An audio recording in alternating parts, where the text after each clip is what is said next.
வாக்குறுதி கொடுத்தது உண்மைதான். அதில் நாங்கள் எந்த விதமான மறுப்பும் சொல்லலை. ஆனால் நாங்கள் எங்களுடைய கூட்டணி ஆட்சி அங்கே அமைந்திருந்தால் நிச்சயமாக தொடர்ந்து வருவோம். இப்பொழுது நீங்கள் கூட்டணி அமைத்திருக்கிறீர்களே,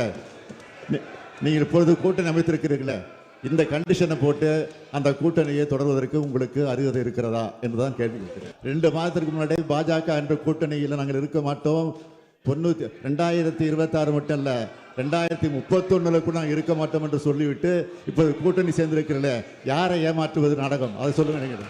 நீங்கள் எப்போ பார்த்தாலும் பலம் வாய்ந்த கூட்டணி நீங்கள் சொல்கிறீங்களே, அது மாதிரி நாங்களும் அதிமுகவும் பலம் வாய்ந்த கூட்டணியை 2026 சட்டமன்ற தேர்தல் அமைப்போம். நிச்சயமாக வெற்றி பெறுவோம். பாட்டாளி மக்கள் கட்சியில் இருக்கிற எங்கள் ஐயாவுக்கும் சின்னையாவுக்கும் இருக்கிற பிரச்சனைங்கிறது சின்ன பிரச்சனை, அது பேசி தீர்க்கலாம். அப்படி நாட்டுக்கு மக்களுக்கு அதனால ஏதாவது பிரச்சனைன்னு சொல்லுங்க, நான் பொறுப்பேற்று எங்கள் ஐயாட்ட போய் பேசுகிறேன். இப்படி ஒன்றும் இல்லை. அது ஒரு சாதாரண மே 11 நடக்கிற அந்த மாநாட்டில் எல்லாம் சரியா போயிடும், அதோட அது முடிஞ்சிடும். நீ வா மாநாட்டுக்குன்னா போவேன். அது எங்கள் ஐயாவை கட்டாயம் வந்து பங்கேறினா போய் நான் அங்கே இருந்து வந்தால் தானே. அதனால எனக்கு ஒன்றும் அந்த மாநாட்டில் மேடையில் ஏறுறதுலையோ பேசுறதுலையோ எனக்கு ஒன்றும் இல்லையோ. நான் அங்கே தான் இருந்தேன். அது வந்து புதுசு ஒன்றும் இல்லை. இன்னும் ஒரு 4-5 மாதம் தானே பொறுத்திருந்து பாருங்க என் ஆட்டம் எப்படி இருக்குன்னு. நான் திரும்ப சொல்கிறது தான், சிவன் ஆட்டத்தை பார்த்துருப்பீங்க, சீமான் ஆட்டத்தை பார்ப்பீங்க. இந்த தேர்தலில் வேறு மாதிரி வியூகங்களை வகுத்து, இந்த நுட்பங்களை வகுத்து இந்த பூமியின் சொர்க்கமாக இந்த என் நாட்டை, என் தாய் நிலத்தை மாற்றுவேன்.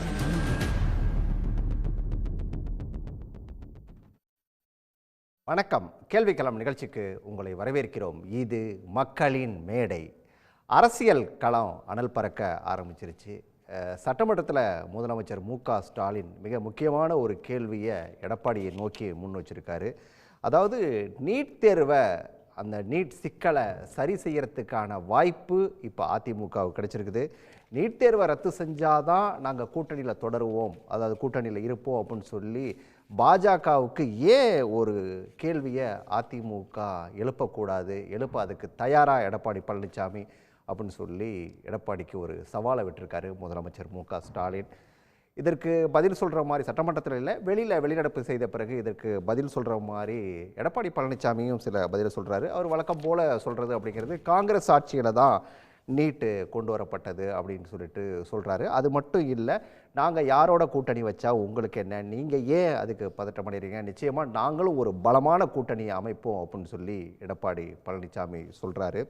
இந்த நேரத்தில் யார் மக்கள் நலனில் உண்மையிலேயே அக்கறை காட்டுறாங்க, யார் அரசியல் செய்கிறாங்க அப்படிங்கிற ஒரு பிரதானமான கேள்வி எழுந்து நிற்குது. அது மட்டும் இல்லை, இந்த 2026 தேர்தலில் கூட்டணி வியூகத்தில் யார் முந்துறாங்க, பாமக எங்கே இருக்க போகுது, தேமுதிக எந்த அணியில் இடம் பெற போகுது அப்படின்னு சொல்லிட்டு பல கேள்விகள் இருக்குது. இதெல்லாம் தொடர்பாக தான் இன்றைய கேள்விக்கள நிகழ்ச்சியில் விரிவாகவே பேசியிருக்கோம். விவாதத்தில் பங்கேற்க இந்திய கம்யூனிஸ்ட் கட்சியிலிருந்து லெனின், அதே போல் எழுத்தாளர் ராம்கி, அரசியல் விமர்சகர் சுமன் கவி, அதே போல் தமிழக வாழ்வுரிமை கட்சியிலிருந்து சுப உதயகுமார், இன்னும் சற்று நேரத்தில் திராவிட முன்னேற்ற கழகத்திலிருந்து ராஜீவ்காந்தியும், அதே போல் அண்ணா திராவிட முன்னேற்ற கழகத்திலிருந்து பாபு முருகவேலும் இணைய இருக்காங்க. அனைவருக்கும் வணக்கம். நான் சுப உதயகுமார்லேருந்தே நிகழ்ச்சியை தொடங்கலாம் அப்படின்னு நினைக்கிறேன். இப்போது அதிமுகவுக்கு இந்த நீட் தேர்வு ரத்து செய்கிறதுக்கு, நீட் தேர்வு சம்மந்தமாக பேசுகிறதுக்கு, பாஜக கூட பேசுகிறதுக்கு ஒரு நல்ல வாய்ப்பு கிடைச்சிருக்கு, அதை ஏன் பயன்படுத்திக்க கூடாது அப்படின்னு சொல்லி முதலமைச்சர் மு.க.ஸ்டாலின் முன் வச்ச அந்த கேள்வியை, சவாலை நீங்கள் எப்படி பார்க்குறீங்க சார்? நிச்சயமாக அது நியாயமான கேள்வி. இன்றைக்கு பாரதிய ஜனதா கட்சியோடு ஒரு சந்தர்ப்பவாத கூட்டணியை அதிமுக உருவாக்கி இருக்கிறது. இவர்களுக்குள் ஏற்கனவே கூட்டணி இருந்து அதில் பிரச்சனைகள் வந்து இவர்களோடு இனி தொடர்ந்து நீடித்தால் நம்முடைய அரசியல் எதிர்காலம் அருகி போகும் என்ற நிலைப்பாட்டை எடுத்து விலகி வந்தவர்கள் இன்றைக்கு என்ன நடந்தது, அமித்ஷா என்ன செய்தார் என்று தெரியாது, எப்படி மிரட்டினார், என்ன பயம் காட்டினார், ஏன் இப்படி இந்த நிலைப்பாடு மாறியது, இஸ்லாமியர்கள், கிறிஸ்தவர்கள், தலித் மக்கள் வாக்குகளை எல்லாம் ஒட்டுமொத்தமாக இழந்து விடுவோம் என்ற நிலை புரிந்த பிறகும் இன்றைக்கு ஒரு சந்தர்ப்பவாத கூட்டணி அதிமுக உருவாக்கி இருக்கிறது. முதல்வர் கேட்கக்கூடிய கேள்வி நியாயமான கேள்வி. இன்றைக்கு நினைத்தவுடன் உங்களால் அமித்ஷாவை பார்க்க முடிகிறது, பிரதமர் மோடியை பார்க்க முடிகிறது. நீங்கள் நினைத்தால் தமிழ் மக்களுக்கு இந்த விடுதலையை நிச்சயமாக வாங்கி கொடுக்க முடியும். முதல்வர் அவர்கள் இந்தி எதிர்ப்பு முதல் இன்றைக்கு ஆளுநர் எதிர்ப்பு வரை ஒரு அருமையான நிலைப்பாட்டை கையில் எடுத்து இன்றைக்கு நடத்தி கொண்டிருக்கிறார். இது அறிஞர் அண்ணா கட்சியை தோற்றுவித்த காலத்திலிருந்து எடுத்த நிலைப்பாடு. மாநிலத்தில் சுயாட்சி, மத்தியிலே கூட்டாட்சி என்று 1965ஆம் ஆண்டு அறிஞர் அண்ணா அவர்கள் பேசிய பேச்சுக்களிலிருந்து இன்றைக்கு வரை திமுக அது தடம் பெறாமல் அந்த கொள்கையை பேசிக் கொண்டிருக்கிறது. நான் திமுக அனுதாபியோ ஆதரவாளரோ அல்ல. ஆனால் திமுகவினுடைய இந்த நிலைப்பாடு எனக்கு மிகவும் பிடித்திருக்கிறது. இதனால் தான் இளம் பருவத்திலேயே நாங்கள் எல்லாம் திமுகவால் அறிஞர் அண்ணாவால் மற்ற தலைவர் கலைஞரால் போன்ற ஈர்க்கப்பட்டவர்கள் நாங்கள் எல்லோரும். அரசியல் படித்தவர்கள் இவர்களிடமிருந்து இந்தி ஒழிக தமிழ் வாழ்க என்று லட்சணைகளை வீடுதோறும் ஒட்டியவர்கள் நாங்கள். 1965 முதல் இந்தி திணிப்பை எதிர்ப்போம் என்கிற இந்த கட்சியினுடைய தொடர் நடவடிக்கைகள் இன்றைய வரைக்கும் நீடித்து கொண்டிருக்கிறது. நிச்சயமாக அதெல்லாம் நாங்கள் வரவேற்கிறோம். அதே போல் அந்த கொள்கைகள் இன்றைக்கும் கலைஞர் அவர்கள் ராஜமன்னார் குழு என்ற ஒன்றை அறிவித்தார், நியமித்தார். 69ஆம் ஆண்டு என்று நினைக்கிறேன். அந்த அறிக்கையை சட்டமன்றத்திலே சமர்ப்பித்து அதை பற்றி விவாதம் பண்ணியவர். இந்தியாவிலே வேறு எந்த முதல்வரும் எந்த அரசியல் கட்சியும் எடுக்காத சில நடவடிக்கைகளை திராவிட முன்னேற்றக் கழகமும் அதனுடைய அரசுகளும் நிச்சயமாக செய்திருக்கிறார்கள். அதிலெல்லாம் எந்த மாற்று கருத்துக்கும் இடம் கிடையாது. இன்றைக்கு தமிழக முதல்வர் அவர்கள் அற்புதமான அரசியலை செய்கிறார். தனிப்பட்ட முறையில் நான் திமுக மீதான சில விமர்சனங்களையும் சொல்ல விரும்புகிறேன்.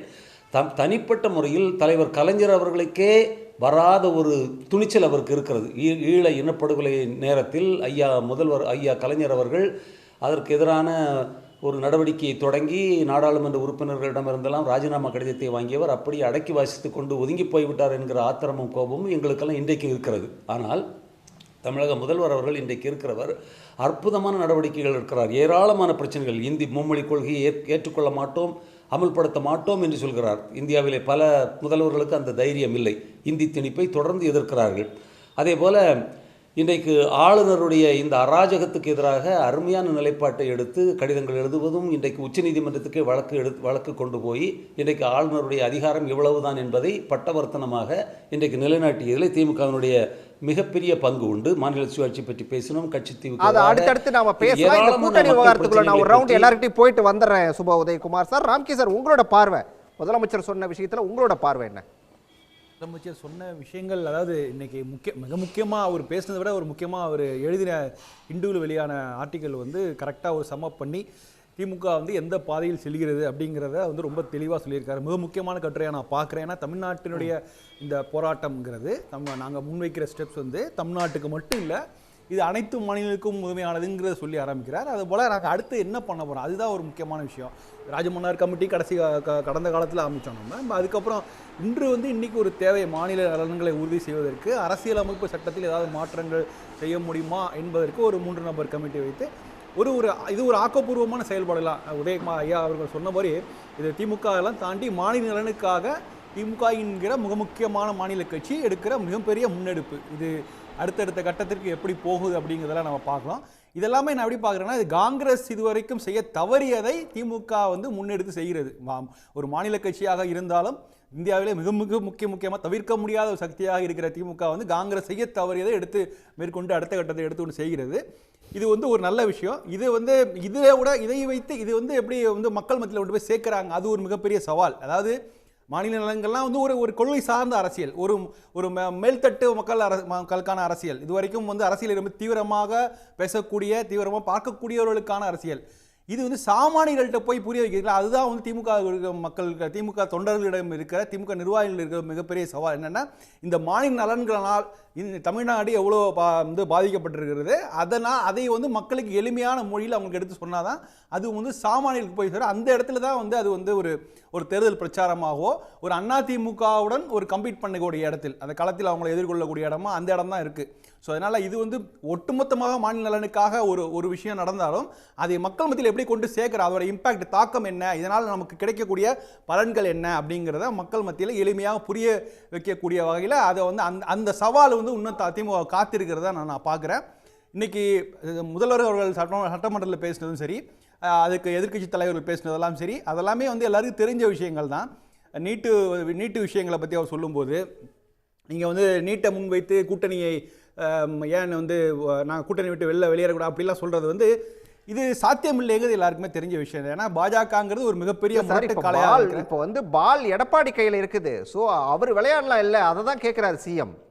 இல்லை, இது இந்த விஷயம், நீட்டு விஷயம் அப்படிங்கிறது நான் எப்படி பார்க்குறேன்னா, எடப்பாடி அவர்கள் மட்டும் இல்லை, எந்த கட்சியாக இருந்தாலும் பாஜகவுடன் கூட்டணியில் இருக்கும்போது பாஜகங்கிறது ஒரு முரட்டுக்காலையாக தேசிய கட்சியில் ஒரு பெரிய நம்பர் 1 கட்சியாக இருக்கும்போது அவர்களிடம் பேசி நீட்டை வந்து ரத்து செய்வதுங்கிறதுல சாமானிய விஷயம் இல்லை. இது நடக்க ராம்கி சார் எடப்பாடி கேட்டது அப்படிங்கிறது வெளியில வந்து கேட்டது 2010 நீட்டை கொண்டு வரும்போது இருந்தது காங்கிரஸ் ஆட்சி, திமுக அதனுடைய கூட்டணியில இருந்துச்சு. அப்போ வந்து ஒன்றிய இணை அமைச்சராக இருந்தது வந்து காந்தி செல்வன் இருந்த காலத்தில் தான் கொண்டு வரப்பட்டது அப்படிங்கிற குற்றச்சாட்டை முன் வைக்கிறார். ரைட், அப்போ தான் கொண்டு வந்தோம், ஆமாம் அப்போ தான் வந்துச்சு, அதை முதலமைச்சர் சொல்கிறாரு. ஓகே, ஆனால் அவங்க கேட்குறதுங்கிறது சரி அப்போ தான் அப்படி நடந்துருச்சு.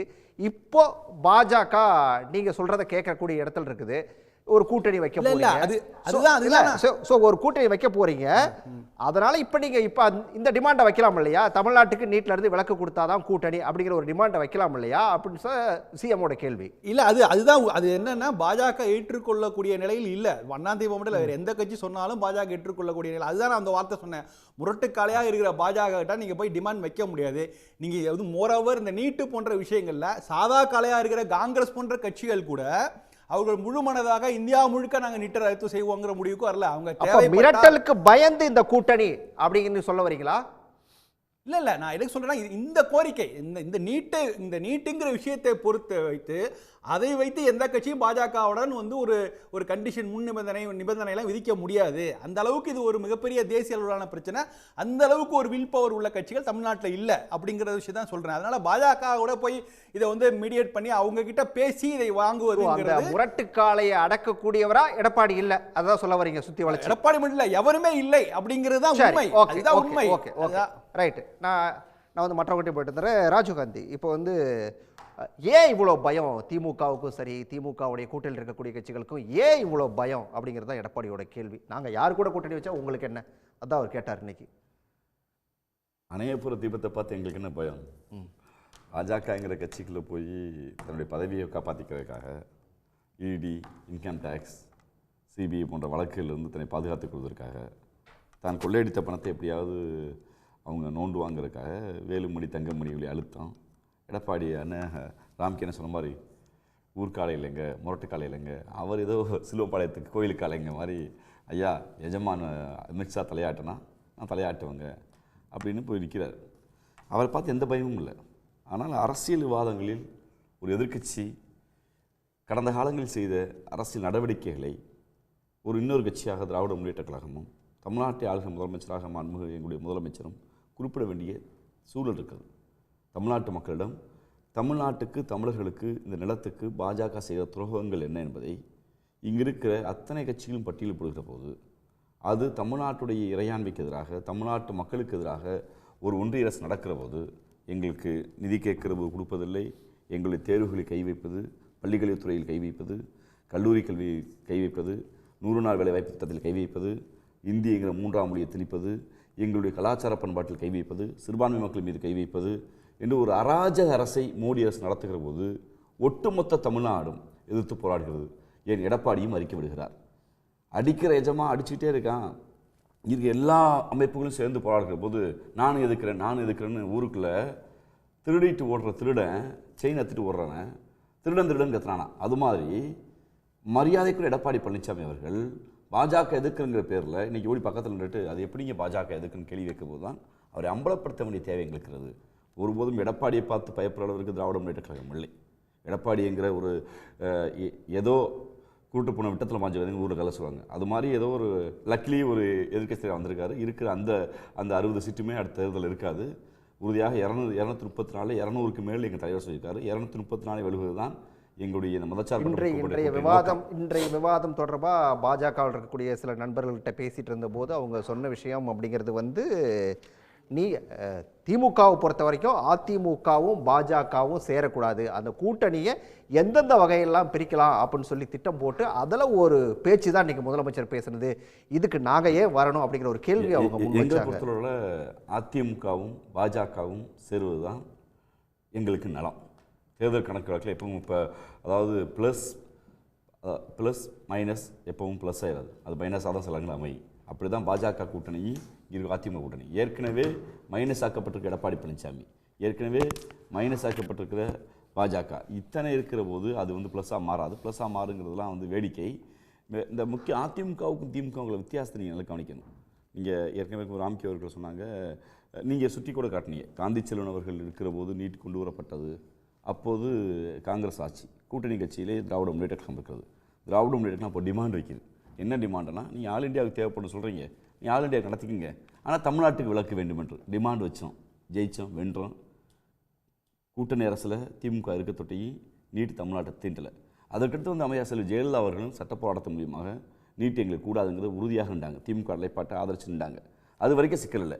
டிமாண்ட் பவர் ஒரு பொலிட்டிக்கல் லீடருக்கு, ஒரு அரசியல் கட்சி தலைவர்களுக்கு தன்னுடைய கூட்டணி கட்சி தலைவர்களிடம் வாதாடுகிற, டிமாண்ட் செய்கிற அந்த தன்மை இருக்கணும். ஏன்னா தன் மடியில் கணம்லாட்டா சவால் விடலாம். எடப்பாடி மடியில் தான் இடி, இன்கம் டேக்ஸ்னு 1008 கொடநாடு பல கத்திகள் தொங்கிக்கிருக்கு. அப்போ எப்படியாவது அமித்ஷா காப்பாற்றுவார் என்ற சுயநலத்தை தவிர அவருக்கு எந்த நலமும் இல்லை. அப்போ டிமாண்ட் பண்ண முடியாது. நாங்கள் கேட்பது, எங்களுடைய முதலமைச்சர் கேட்பது, நாங்கள் கொண்டு வந்தேன்னு சொல்கிறீங்க, நாங்கள் கொண்டு வந்த போது விதிவிலக்கு வாங்க முடியுது, தமிழ்நாட்டுக்கு பொருந்தாது என்று வாங்கி வச்சுருந்தோம்ல, ஏன் அந்த எடப்பாடி பழனிசாமி வாங்க முடியல? அத்தராத்தில் போய் எப்படி இப்போ மாஃபா பாண்டியராஜன் கையெழுத்து போட்டார்? என்ன சிக்கல்னா, நீட்டை கொண்டு வந்து திணித்தது பாஜக, நீதிமன்றத்தில் நீட் வேண்டும் என்று வாதாடுகிற கட்சி பாஜக, மக்கள் மன்றத்தில் நீட் வேண்டும் என்று பரப்புரை செய்கிற கட்சி பாஜக, பாராளுமன்றத்திலும் சட்டமன்றத்திலும் நீட் வேண்டும் என்று பேசுகிற கட்சி பாஜக, நீட்டு தான் தீர்வுன்னு பிரச்சாரம் செய்கிற கட்சி பாஜக. அந்த கட்சி கூட பக்கத்தில் இருந்துட்டு பெருமரியாதை எடப்பாடி பழனிசாமி அவர்கள் ஆட்சி ஆளுகிற போது தங்க அனிதாத்தோட 22 மாணவர்கள் தற்கொலை செய்து இறந்து கொண்டார்கள். தன்னுடைய ஆட்சி காலத்தில் இருந்த 22 மாணவர்களுக்கு மெழுகுவர்த்தி கொளுத்தி நாங்கள் அஞ்சலி சித்திரம் போராடுறது எவ்வளவு கேவலம், எவ்வளவு அரசியல் அநாகரியம். மனசாட்சியோட மனிதர்கள் செய்வாங்களா? அதை தன் ஆட்சி காலத்தில் இறந்த மாணவர்களுக்கு, தன் நண்பர் அமித்ஷாவால் இறந்த மாணவர்களுக்கு, பாஜகவால் கொல்லப்பட்ட மாணவர்களுக்கு அஞ்சலி செலுத்துறாருன்னா இதை விட கேவலமான அரசியல். இதுதான் பொண்ணு அரசியல் என்பது. இதைத்தான் கடுமையாக சொல்கிறேன். இதைத்தான் அந்த வயிற்று பிளப்பிற்காக எதையும் செய்வார் எடப்பாடி பழனிசாமி என்பதுக்கு இதுதான் சாட்சி. நீ கருத்து ரீதியாக போதுங்க, ஆமா நீட்டை கொண்டு வந்து விவாதிக்குவோம். ஆனால் உங்க ஆட்சியில் நடந்த ஒரு கொலைக்கு, ஒன்றிய அரசால் நடந்த கொலைக்கு சாட்சியாக இருந்து விட்டு அந்த ரத்தக்கரையை கையில் பிடிச்சிட்டு ஆட்சி அனுபவிச்சுட்டு எடப்பாடி பழனிசாமி இன்னைக்கு அஞ்சலி செலுத்துறாருன்னா யாரை ஏமாத்த பார்க்குறாரு? அப்ப தன்னுடைய பதவியை காப்பாற்றிக் கொள்வதற்கு எந்த ஆயுதத்தையும் எடப்பாடி எடுப்பார் என்கிற அந்த அரசியல் பிழைப்பதற்கு அறமே கூட்டங்கிற அதெல்லாம் எடப்பாடிக்கு வாய்ப்பே இல்லை. எங்களை பொறுத்தவரை எடப்பாடி பழனிசாமி பாஜக கூட்டணியை பொறுத்தவரை எந்த பயமும் இல்லை. தமிழ்நாடுடைய வாக்கு வங்கி அரசியல், தமிழ்நாட்டுடைய சிறுபான்மை மக்கள், ஒடுக்கப்பட்ட மக்கள், பிற்படுத்தப்பட்ட மக்கள், மோடியை எதிர்த்துக்கிற மக்கள் எல்லாம் ப்ளஸ் 20-30 தான் எங்கள் வாக்கு வங்கி ஆரம்பிக்கும். எங்களை பொறுத்தவரை இது 2026 வெளுகிற அரசியலை தாண்டி பாஜகவையும் எடப்பாடியுடைய பிழைப்புவாதத்தையும் அம்பலப்படுத்த நேரம் இந்த நேரம். அதுதான் எங்கள் முதலமைச்சர் அவர்கள் சட்டமன்றத்தில் செய்திருக்கிறார். நான் பார்க்குறேன். ரைட், பாபு முருகவேல் வந்துட்டாரு. பாபு முருகவேல் சார் வணக்கம். இப்போ இந்த விஷயத்தில், இந்த கூட்டணி விஷயத்தில் எங்களுக்கு எந்த விதமான பயமும் இல்லை, அதிமுக பாஜக கூட்டணியை பார்த்துலாம் எங்களுக்கு எந்த விதமான பயமும் இல்லைன்னு சொல்லி ராஜீவ்காந்தி சொல்கிறாரு. முதலமைச்சர் கேட்குற கேள்விங்கிறது நியாயமான ஒரு கேள்வியாக தான் இருக்குது. இப்போ நீட்டை நீங்கள் ரத்து செய்யணும், தமிழ்நாட்டுக்கு விலக்கு வேணும் அப்படின்னு சொல்லி கேட்கக்கூடிய இடத்துல நீங்கள் இருக்கீங்க. கேட்கலாமே அப்படின்னு சொல்கிறாரு. ஏன் கேட்கலாமே? முதலிலே இன்றைக்கு சட்டமன்றத்திலே மாண்புமிகு முதலமைச்சர் சொன்னதை நான் வரவேற்கிறேன், அவரை நான் பாராட்டுகிறேன். காரணம், அரசியல் பிழைப்புக்காகத்தான், ஓட்டு பிச்சைக்காகத்தான் என்னுடைய மகன் வெக்கம், மானம், சூடு, சொரணை என்றெல்லாம் டைலாக் சொன்னார். அந்த வெக்கம் எங்களுக்கு இல்லை, அந்த மானம் எங்களுக்கு இல்லை, அந்த சூடு எங்களுக்கு இல்லை, அந்த சொரணை எனக்கும் என் மகனுக்கும் இல்லை. அதனால் அந்த ரகசியமும் எங்ககிட்ட இல்லை. தேர்தலுக்காக, மக்களை மடைமாற்றுவதற்காக, வாக்கு பிச்சைக்காக இது போன்ற ஒரு பொய்யை சொல்லி நாங்கள் ஆட்சி கட்டிலே அமர்ந்திருக்கிறோம். இப்போ எங்களுக்கு கையால் ஆகலை அப்படின்னு ஒத்துக்கிட்டு இருக்கிறாரு. அதற்கு அதாவது கடுமையான வார்த்தைகளா இப்ப நான் இதெல்லாம் பேசணும்னே இல்ல, என்னை பேச தூண்டியது தம்பி ராஜீவ்காந்தி. கடுமையா பேசினதுனால நான் பேச வேண்டிய சூழ்நிலை. அவர் பேசும்போது நான் சும்மா இருக்கேன். இந்த வார்த்தைகள் எல்லாம் தம்பி உதயநிதி சொன்னது, இந்த வார்த்தைகள் தம்பி உதயநிதி சொன்னது என்னுடைய எதிர்க்கட்சி தலைவரை பார்த்து. அந்த வார்த்தையை தம்பி உதயநிதிக்கு நான் சொல்றேன். பாபு முருகவேல் கொஞ்சம் நாகரிகமா பேசுறாங்க. இது அனுமதிக்க முடியாது. ரெண்டு பேருக்குமே சொல்றேன், தயவு செய்து நாகரிகமான வார்த்தைகளை. பாபு முருகவேல் கருத்தியல் ரீதியா என்ன இல்ல, தயவு செய்து ரெண்டு பேரும் பிணத்தை அரசியல் செய்து நீங்கள் ஓட்டு பிச்சை எடுத்து ரெண்டு பேரும் தயவு செய்து கருத்தியல் ரீதியா என்ன விமர்சனத்தை வேணாலும் முன்வைங்க. பிண அரசியல் செய்தது திராவிட முன்னேற்ற கழகம். நீங்க சொல்லலாம் கருத்தியல் ரீதியா என்ன விமர்சனத்தை வேணாலும் முன்வைங்க. தயவு செய்து தனிப்பட்ட தாக்குதல் வேண்டாம். மக்கள் பார்த்துட்டு இருக்காங்க. எங்களுக்கு மானமே இல்ல, உங்களுக்கு கையால் ஆகல. ஸ்டாலின் இன்னைக்கு சட்டசபையில எங்களுக்கு கையால் ஆகவில்லை. என்னை நீட்டை எடுப்பதற்கு உண்டான எனக்கு கையால் தகுதி இல்ல. அடுத்ததுக்கு வாங்க. திரும்ப அதுக்குள்ளே வேண்டாம். சரி, அடுத்ததுக்கு வாங்க. வரவேற்கிறேன்னு சொல்ல நான். சரி, அடுத்ததுக்கு வாங்க. பேசுறது யாரு? பேசும்போது நான் சும்மா நான் முடிக்கல. நீங்க பேசுறது இல்ல. ராஜீவ்காந்தி அவர் முடிச்சிரட்டும். இல்ல, அடுத்ததுக்கு வாங்க. அதை எதிர்கொள்ள திராணி இல்லாத திராவிட முன்னேற்ற கழகம். அடுத்ததுக்கு வாங்க சார். இந்த மாதிரி பாடி லாங்குவேஜ்ல எங்களுக்கு அதுக்குள்ளேயே வேண்டாம். அதுக்குள்ளேயே ரெண்டு பேர் நிக்க வேண்டாம். வாங்க, அடுத்ததுக்கு வாங்க. தொடர்ந்து பொய்யை சொல்லி மக்களை பாபு முருகவேல். புரியுதா? சரி, பாபு முருகவேல் அவர் இல்ல வர சார் வர இல்ல பேசலாம். மனிதனுக்கு சட்டம் தெரிந்த மனிதனுக்கு சாமானியனுக்கு தெரியும் மக்கள் போராடுகிறான் ஒரு சட்டம் வேணான்னு. சட்டத்தை அடிமையா இருந்துட்டு பராரசியல் பண்ணிட்டு தனிப்பட்ட தாக்குதல் தயவு செய்து ரெண்டு பேரும் என்ன அர்த்தம்? இப்ப பொதுப்பணித்துறை போக்குவரத்துறை அமைச்சர் என்ன சொல்றாரு, இந்த மாதிரி பேக்கரி வாங்கின கதை தான்றாரு. அதே மாதிரி ஒரு வடிவே டைலாக் சொல்றேன் நான். நடுராத்திரி நாங்க எதுக்குடா சுடுகாட்டுக்கு போனோம்? சட்டத்தை கொண்டாந்தது நீங்க. கொண்டாந்திருக்கும் போது எந்த விதமான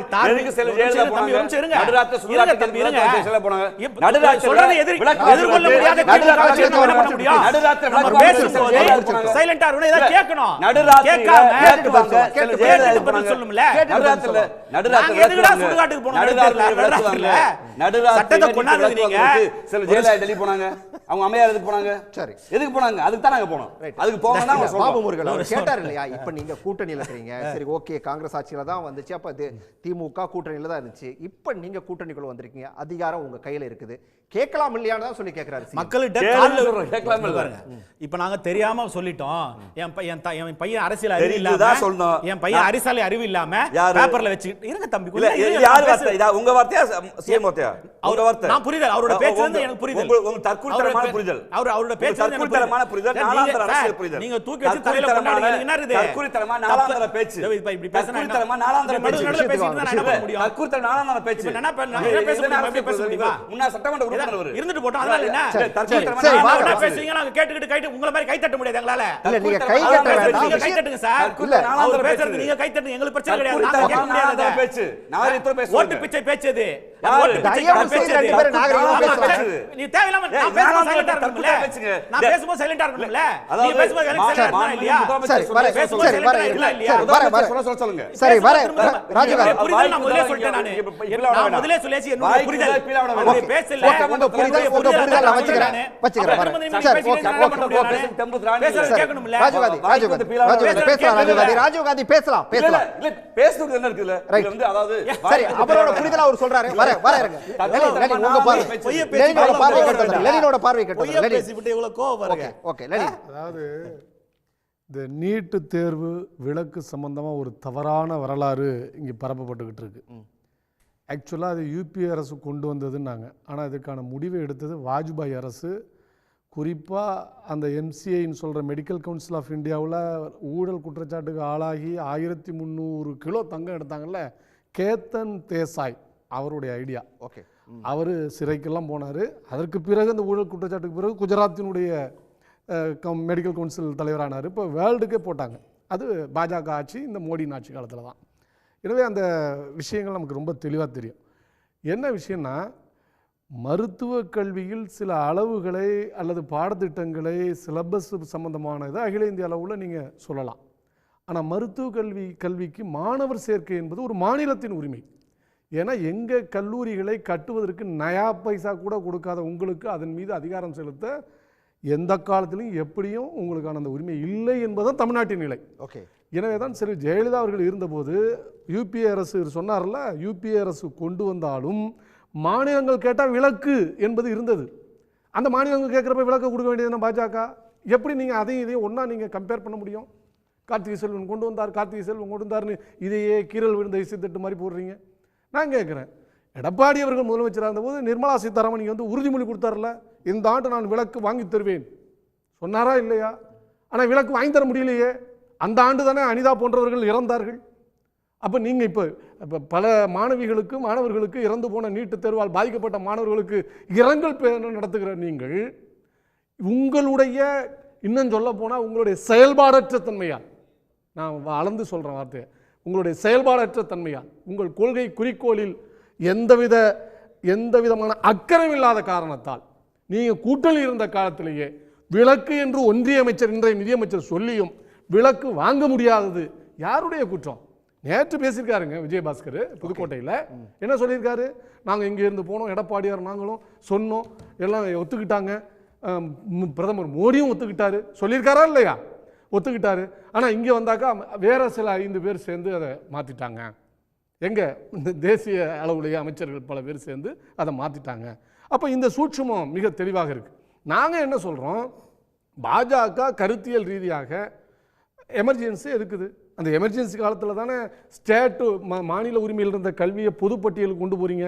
இல்லை, இந்த ஒரு வட்டத்துக்குள்ள நிற்க வேணாம். நான் கேட்குறது அப்படிங்கிறது வந்து இந்த அதிமுக பாஜக கூட்டணிக்கு ஒரு செக் வைக்கணும் அப்படிங்கிறதுக்காக பேசப்பட்ட பேச்சா இது? நிச்சயமாக அதுக்காகத்தான் இது இருக்குது. அதனால தான் நாங்கள் சொல்கிறோம். இப்போ முதலமைச்சர் அவர்கள் தெளிவாக சொல்லியிருக்காரு. நீங்கள் இப்போ கூட்டணி சொல்கிறீங்களா, ஏன் நீங்கள் ஒருபடி உங்களுக்கே எடுத்து சொல்கிறேன், அதிமுக சார்பாகவே ஒரு கேள்வி வைக்கிறேன். கூட்டணி முடித்து அறிவித்தது யார்? அமித்ஷா அறிவிக்கிறார் என்டிஏ ப்ரெஸ் மீட்டில். அப்போ என்ன சொல்கிறாரு? ஒரு கேள்வி வருது, குறைந்தபட்ச செயல் திட்டத்தை உருவாக்குவோம். நான் குறைந்தபட்சம் மக்களுக்கு நலனில் அக்கறை கொண்டு கேட்குறேன், அந்த குறைந்தபட்ச செயல் திட்டத்தில் ஏன் அதை வைக்கக்கூடாது? உங்களை சார்பாக கேட்குறேன். அவரே சொல்லிட்டார் குறைந்தபட்ச செயல் திட்டம், ஏன் முதல் நம்பி அதை வைக்கக்கூடாது? அதை தாங்க முதல்வர் கேட்டார். ஏன் அப்படி குதிக்கணும்? அப்போ பால் உங்கள் கையில் இருக்குது. உதைத்து விளையாட வேண்டிய நீங்கள் திமுகவை கதைத்து வாழலாம் என்று ஒரு அரசியல் கூப்பாடு போடுறீங்க. அங்கதான் பிரச்சனை. நீங்க ஒன்று சொல்றேன், அதிமுக ஆட்சி காலத்தில் நீட்டு விலக்கு மசோதா வந்தபோது திமுக எதிர்த்ததா? வெளிநடப்பு செஞ்சுச்சா?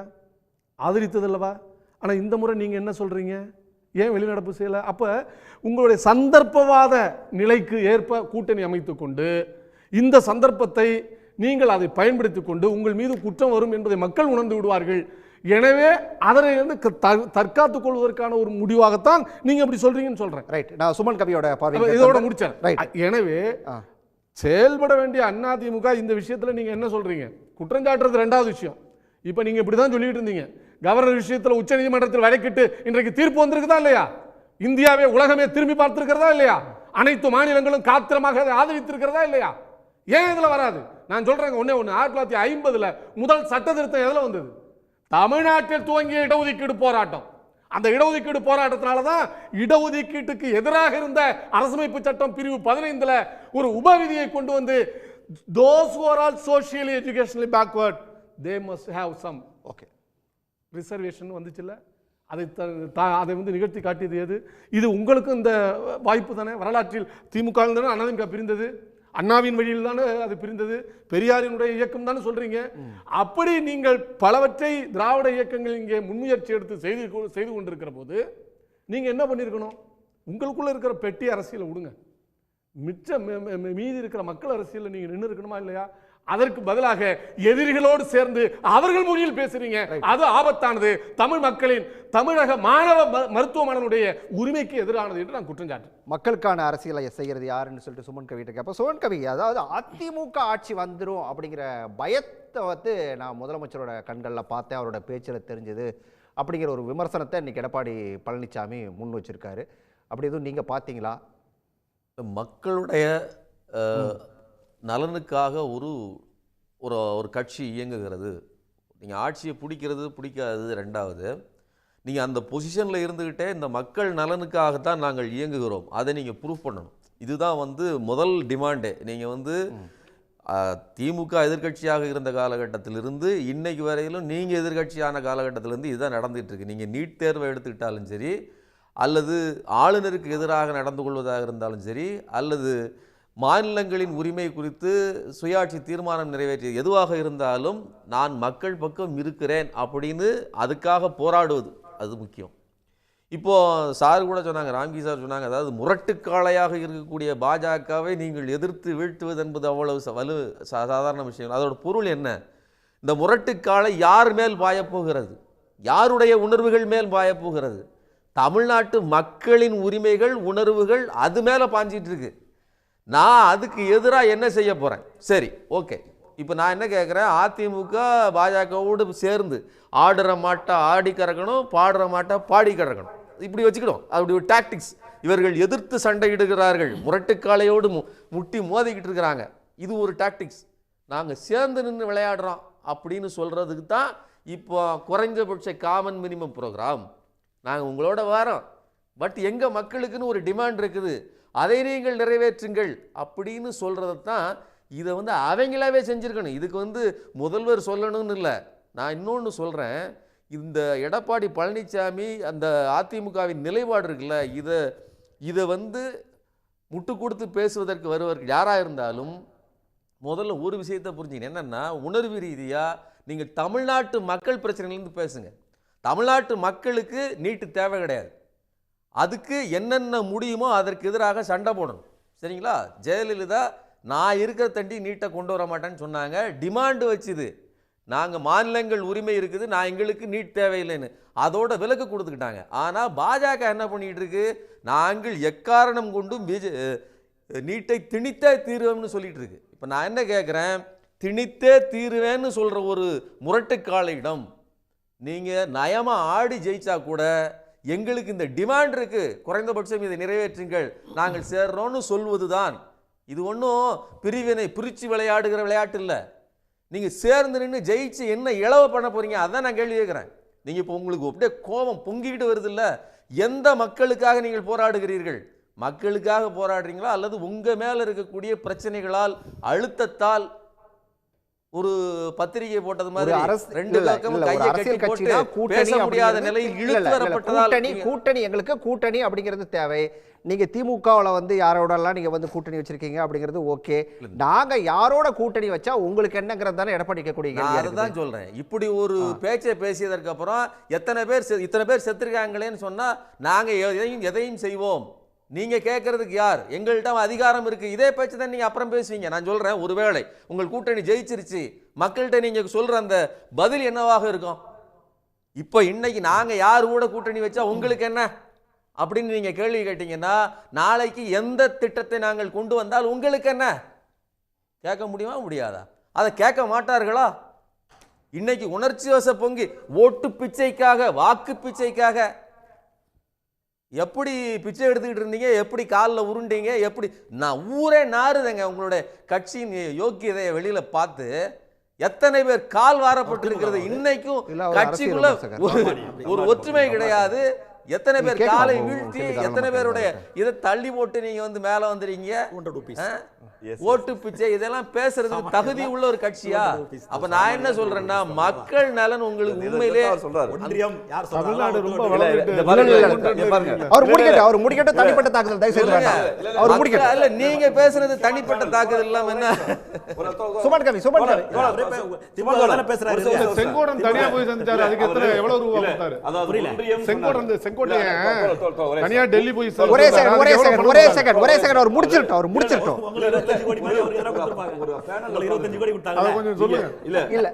பாபு முருகல் இப்படி ஒரு பேனல் உட்கார்ந்திருக்கான். அவர் ஒன்றியங்கிற வார்த்தை பயன்படுத்துறாரு. ஒரு அநாகரிகமா ஒன்றியம் சொன்னாவே 200 ரூபீஸ்னு சொன்னா எவ்வளவு கேவலமான உச்சம் இல்ல? ஒன்றியங்கிற வார்த்தைன்னு அரசு இல்லையா? புரியல எனக்கு. எடப்பாடிக்கு ஒன்றியத்தை பார்த்தா கால் நடுங்கும். தவழ்ந்து போனாரு. அவர் முடிச்சிட்டோம். இல்ல இல்ல, இது என்ன? ஒரு விஷயத்தை பதிவு செய்யறாங்க. பாபு முருகல் அநாகரிகமே கிடையாது இதுல. ஓகே, ஒன்றியம் சொன்னா உங்களுக்கு அவ்வளவு தெரியுதா? உடன்பிறப்புன்னு சொல்றேன். உடன்பிறப்பு நீங்க முடிக்கலாம். ஒரு விஷயத்தை பதிவு செய்யறங்க.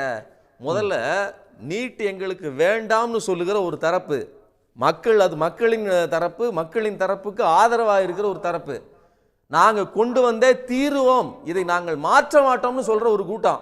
அது கூட கூட்டணி வச்சுக்கிட்டு நீங்க கேட்க போறது வாக்கு பிச்சையா அல்லது அதிகார பிச்சையா, என்ன பிச்சை அது நீங்க சொல்லணும்.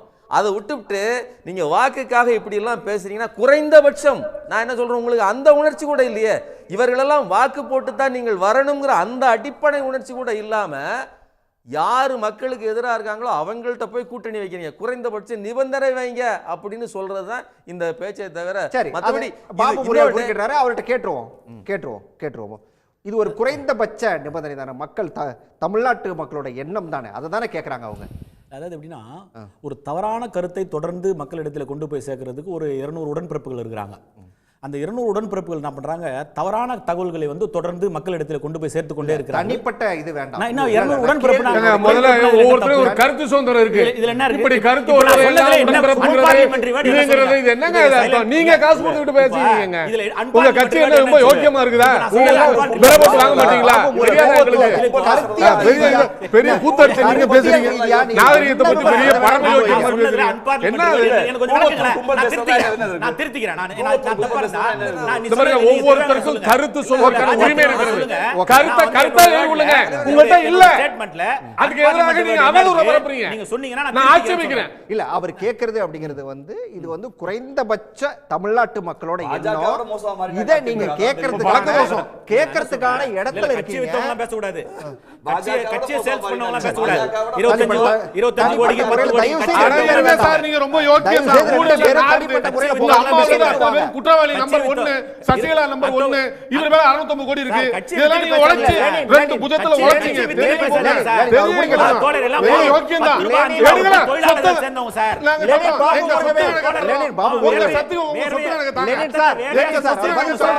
எங்க தலைவருடைய சொத்து கணக்கு சமர்ப்பிக்கிறோம். மக்கள் மத்தியில தைரியம் இருந்தால் அதிமுக இப்ப இருக்கிற எம்எல்ஏக்கள் முன்னாள் அமைச்சர்கள் அவர் சொல்லிட்டு பதில் அதாவது எப்படின்னா, நான் இப்படி சொல்றேன்னா, அதிமுக திமுக தமிழ்நாட்டிலிருந்து விரட்டி அடிக்கப்பட வேண்டிய கட்சிகள், தமிழக மக்களை குடிகாரர்களாக மாற்றிய கட்சிகள் அதிமுக திமுக. எந்த மேடையில பேசலாம்? இப்ப திமுகவோட சேர்ந்துட்டீங்களா? இருங்க, ஒவ்வொரு ஸ்டாண்ட்லயும் ஒருத்தரோட சேர்ந்தீங்க.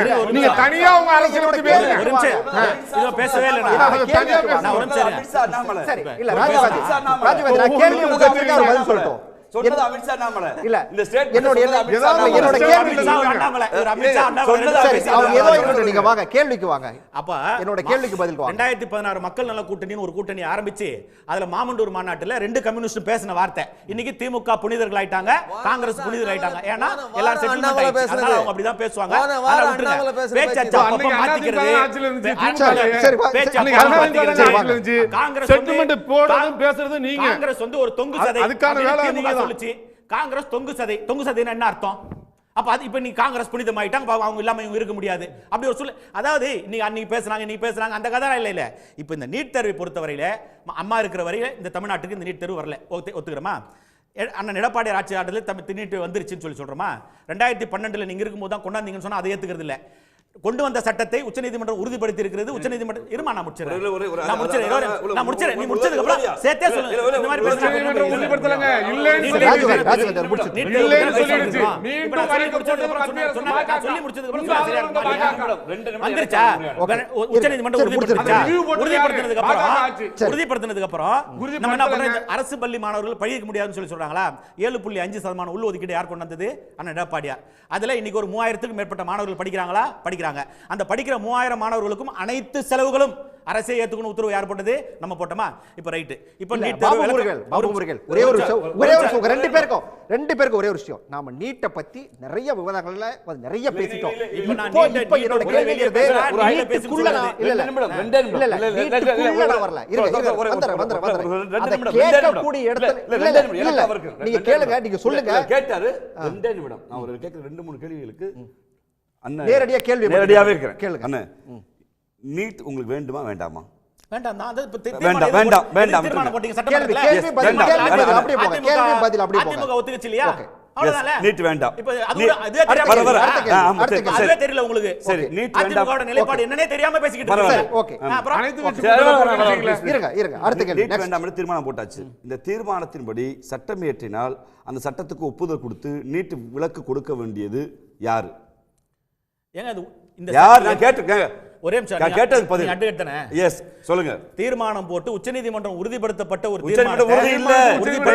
தீர்மானத்தை நீங்க எந்த தீர்மானம் போட்டு யாருக்கு அனுப்பிச்சு என்ன பண்ண முடியும்? இந்த தீர்மானம் போட்டா ஆதரிச்சீங்க. எங்களுடைய நிலைப்பாட்டை நான் சொல்றேன். நீங்க சொன்னாங்க நீங்க கொண்டு வந்த தீர்மானமே குப்பை போக வேண்டிய தீர்மானம். கிழிச்சு உங்க தலையில போட வேண்டிய தீர்மானம் அது. உங்களை காப்பாற்றிக் கொள்வதற்காக மக்களிடத்தில் நீங்க உங்களுடைய சாயம் வெளுத்து விடும் என்பதற்காக கொண்டு வரப்பட்ட தீர்மானம். அந்த தீர்மானத்தில் எங்களுடைய நிலைப்பாட்டில் நாங்கள் நின்று சார், 7.5% கொடுத்தது சார். அந்த 7.5 10% உங்களால உயர்த்த முடிஞ்சதா? என்னுடைய கேள்வி சொல்லுங்க சார். 7.5% நாங்க கொண்டு வந்தோமா? அது 10% நீங்க உயர்த்தினீர்களா? கேக்குற கேள்வி பதில் சொல்லுங்க. இல்ல உங்களால முடியல. வேண்டாம்ல. 7.5 10% நீங்க உயர்த்தினீங்களா இல்லையா சார்? உங்களால முடியல. இல்ல இந்தியால எங்களால விலக்கடிக்க முடியவில்லை. ஆனால் அந்த உள்ஒதுக்கீட்டை நாங்கள் 10% உயர்த்தி இருக்கிறோம். உங்களால முடிஞ்சதா? அதை செய்யலாம்ல. பாபு முருகவேல் ஒண்ணே ஒண்ணுதான். ப்ரொவிஷன்ல சுப்ரீம் கோர்ட்டே ஒத்துக்கிட்டாலும் ஹை கோர்ட்டே ஒத்துக்கிட்டாலும் இன்னும் ஒத்துக்கல. ரொம்ப முக்கியம். இங்க பார்லிமெண்ட் ஒரு சட்டத்தை கொண்டு வந்து விலக்கு கொடுக்கறதுக்கு விதி இருக்கா இல்லையா? இருக்குல்ல. இந்த விலக்கை கொண்டு வந்து 39 MP என்ன பண்றாங்க? அங்க எடப்பாடி பழனிசாமி பயன் பார்த்துட்டு இருக்காங்க. சார் இத பேசுங்க சார். இத பேசுங்க சார். காவிரி பிரச்சனைக்கு நாடாளுமன்றத்தை கலங்கடிக்கிறாங்க. நாடாளுமன்றத்தை முடக்கணுமா இல்லையா? சரி கலங்கடித்து கொண்டிருக்கிறார்கள். எங்களுடைய கூட்டணி ஆட்சி அமையல. எவ்வளவு பாருங்க, எவ்வளவு ஒரு பித்தலாட்டம் பாருங்க. ஒண்ணே எல்லாரும் ஒரே நேரத்துல பேசுறீங்கன்னா எதுவுமே பாக்குறவங்களுக்கு கேட்காது. ஒரே செகண்ட் நேரடியா ஒரு கேள்வி. நீட்ட அதிமுக எதிர்க்குது. இப்ப அதே தான் முதலமைச்சரும் சொல்றாரு. என்ன இத வந்து இதற்கான அழுத்தத்தை இப்ப நீங்க கொடுக்கலாம். இல்ல சார் அப்ப அவங்க சொன்னாங்க சார். ஓகே சார், அவங்க தான் சொன்னாங்க சார். நான் தெரியாம சொல்லிட்டேன், மன்னிச்சுக்கங்க கேளுங்க. தெய்வ புனிதர்கள் நீங்க மன்னிச்சுக்கங்க சொல்லுங்க. கால்ல உருண்டு பதவி வாங்கி கூபத்துல பல்ல அடிச்சிட்டு உள்ள போயிட்டு வந்து மேல ரைட் விட்டு 1.5 வருஷம் ஜெயில வச்சாங்க பொண்ண. அந்த கட்சி கூட காங்கிரஸ் கூட கூட்டணி வெக்கமே இல்லாம 63 சீட் காங்கிரஸ்க்கு. நீங்க திரும்ப பர்சனல் அட்டாக் உள்ள போறீங்க. ரைட். காங்கிரஸ் இங்க ஓட்டாங்க. 63 சீட் காங்கிரஸ்க்கு. 5 பேர் ஜெயிக்கிறாங்க. 63 நாயன்மார்களை கொடுத்து 5 பந்தபாண்டவர்களை பெற்றவர்கள். 63 சீட் காங்கிரஸ். தயவு செய்து பர்சனல் அட்டாக் உள்ள போக வேண்டாம். ரெண்டு பேரும் பர்சனல் அட்டாக் உள்ள திரும்ப போறீங்க. ரைட்.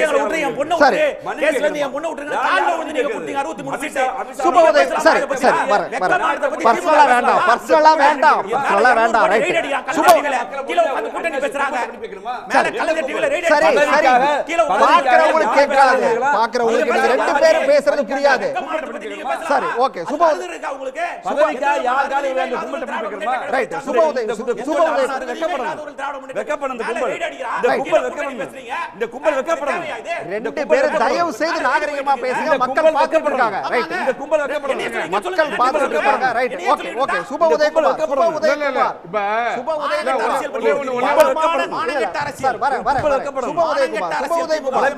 பலமான கூட்டணி வைக்கிற அப்படின்னு சொல்லிட்டு யாரோட வேணாலும் கூட்டணி அப்படிங்கிறது அது ஓகேவா? அது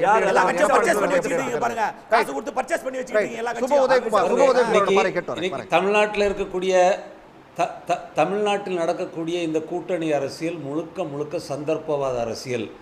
கழகங்களில்லா தமிழகத்தை உருவாக்குவது தான் எங்களுடைய நிலைப்பாடு என்று சொன்ன பாரதிய ஜனதா கட்சி இன்றைக்கு அதிமுகவுக்குள் செங்கோட்டையனை முன்னிறுத்தி ஒரு பிளவை உண்டு பண்ணி அதன் மூலமாக அச்சம் மூட்டி எடப்பாடி அவர்களை வழிக்கு கொண்டு வந்து அவர்களுடைய கூட்டணியை இன்றைக்கு நிலைநிறுத்தி இருக்கிறது. அமித்ஷாவை பொறுத்தவரை, பாரதிய ஜனதா கட்சியை பொறுத்தவரை தனித்துவத்தோடு தலைநிமிர்ந்து வாழக்கூடிய தமிழர்களை எப்படியாவது அடக்கி ஒடுக்க வேண்டும்.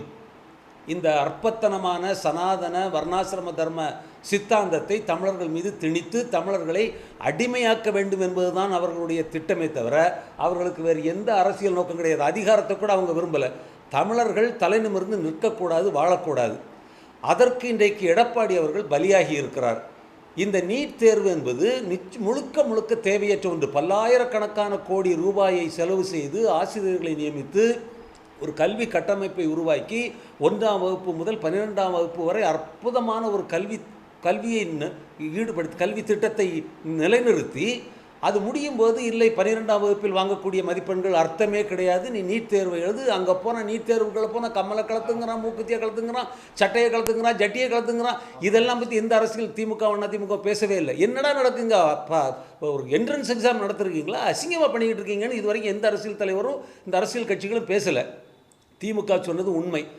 உதயநிதி அவர்கள் எங்களுடைய ஒரு ரகசிய திட்டம் இருக்கிறது, நாங்கள் அதை அமல்படுத்துவோம் என்று சொன்னார். இன்றைக்கு வரைக்கும் அந்த திட்டத்தை அவர்கள் அறிவிக்கவில்லை.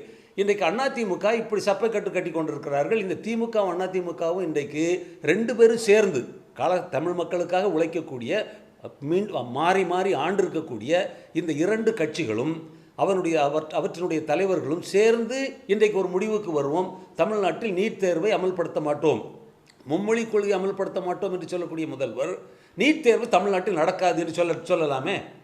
அதிமுக இவ்வளவு ஆத்திரப்படுவதற்கு பதிலாக அமித்ஷாவிடம் சொல்லி, நரேந்திர மோடியிடம் சொல்லி, இந்த நீட் தேர்வு எங்களுக்கு வேண்டாம், தமிழ்நாட்டில் இதற்கு தேவையில்லை, எங்களுடைய கல்வி கட்டமைப்பு நன்றாக இருக்கிறது, நாங்கள் பார்த்துக்கொள்கிறோம், எங்களுடைய பணத்தில் உருவாக்கப்பட்ட மருத்துவக் கல்லூரிகள் திறமையாக நடக்கின்றன, அவற்றில் எந்தெந்த மாணவர்கள் படிக்க வேண்டும். இன்றைக்கி எந்த மெடிக்கல் காலேஜுக்கு போனீங்கன்னு பார்த்தீங்கன்னா வெளிநாட்டு மாணவன் உட்காந்துருக்கிறான். இங்கே நாகர்கோயிலில் முழுக்க முழுக்க மலையாளிகள் இருக்கிறாங்க. இந்த போகக்கூடிய நோயாளிகளுக்கு எந்த மொழியில் பேசுகிறதுன்னு தெரியல. டாக்டர் மலையாளத்தில் பேசுகிறான், இவன் தமிழில் பேசுகிறான், ஒரே குழப்பமாக இருக்குது. உள்ளே இருக்கக்கூடிய அத்தனை பேர் மலையாளிகள். இன்றைக்கி தமிழ்நாடு முழுக்க மருத்துவ கல்வி இன்றைக்கு சீரழிந்து கொண்டிருக்கிறது. எனவே நீட் தேர்வு ஒரு மிக முக்கியமான பிரச்சனை. இன்றைக்கு நீங்கள் விவாதத்தில் இன்றைக்கு திமுக அதிமுக ரெண்டு பேரும் எதிர்ப்புன்னு சொல்கிறாங்க. இன்றைக்கி பேசுவோம். இது தமிழ் உங்கள் அரசியலை விட்டுருங்க, உங்கள் கூட்டணி அரசியல், உங்கள் தேர்தல் அரசியல் எல்லாத்தையும் விட்டுருவோம். தமிழ் மக்களுடைய நலத்தை முன்னிறுத்தி நீட் தேர்வுக்கு இந்த தமிழ்நாட்டில் நீ இடம் கிடையாது அறிவிக்கலாமே. எல்லா அரசியல் கட்சிகளும் ஒத்துழைப்பாங்களே. முடிச்சுட்டு கேளுங்க. சுப உதயகுமாரோடைய அந்த வாதம் ஒரு தவறான வாதம். இது அரசியலமைப்பு சட்டத்தின்படி இல்லை, நீங்கள் உங்களுடைய அக்கறை புரிகிறது. திமுக அதிமுக மீது பால வீசலாம், நாங்கள் புனிதமானவர்கள் என்று கையை வைத்து அக்கறை புரியுது. பரவாயில்ல, நீங்கள் புனிதமானவர்களாக இருந்து கொள்ளுங்கள், தவறு ஒன்றும் இல்லை. ஆனால் நீட் தேர்வு தமிழ்நாட்டில் கூடாது என்று உதயநிதி சொன்னார். உதயநிதி சொன்னார்ல, ஒரு சீக்கிரம் சொன்னார்ல, அது சொல்லுங்க. இப்போ அரசியல் ஒரு கேள்வி கேட்கிறார், உங்களை ஒரு கேள்வி கேட்கிறார் சுபோதயகுமார். எங்களிடம் ஒரு திட்டம் இருக்கிறது, நாங்கள் அமல்படுத்துவோம் சொன்னார்ல உதயநிதி. இன்னைக்கு துணை முதல்வர் 5 வருஷம் அமல்படுத்துவோம் என்று சொல்லல, முடிச்சிடுறேன். அதாவது அமல்படுத்துவோம் சொல்லலை, பரவாயில்ல. ஏன்னா நீங்கள் ஒரு விவாதத்தை போகிற போக்கில் நடுநிலைங்கிற பேரில் திசை திருப்பதை ஏற்றுக்கொள்ள முடியாது. மும்மொழி கொள்கை வேண்டாம் என்று சொல்ல முடியும் என்றால், மொழி குறித்து இந்திய அரசியலமைப்பு சட்டம் சரத்து 343 அந்தந்த மாநில மொழி இருக்கும் என்று சொல்லியிருக்கிறது. அதனால் பிற மொழி திணிக்க முடியாது என்று நாங்கள் முடிவெடுத்திருக்கிறோம்.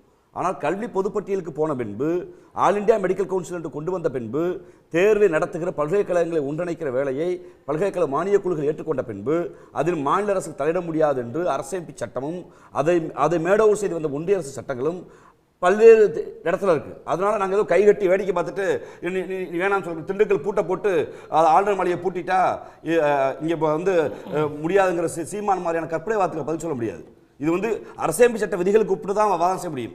நீங்களும் நானும் இந்த அரசியல் சட்டத்தை ஏற்றுக்கிறோமா இல்லையா என்பது வேறு வாதம். ஆனால் அரசியல் சட்டத்துடைய பொதுப்பட்டியல் உள்ள ஒன்றை அப்படித்தான் வாதம் செய்ய முடியும். அவர் வெளியில பேசுறாரு. சுபோதயகுமாரோட கருத்து சுபோதயகுமார் குறிப்பிட்டாரு. ஒன்று ஓகே இருக்கு அவர் இதுக்கு பதில் சொல்றாரு. இதுக்கு பதில் சொல்றாரு. ரகசியம் என்று கேட்டாரு.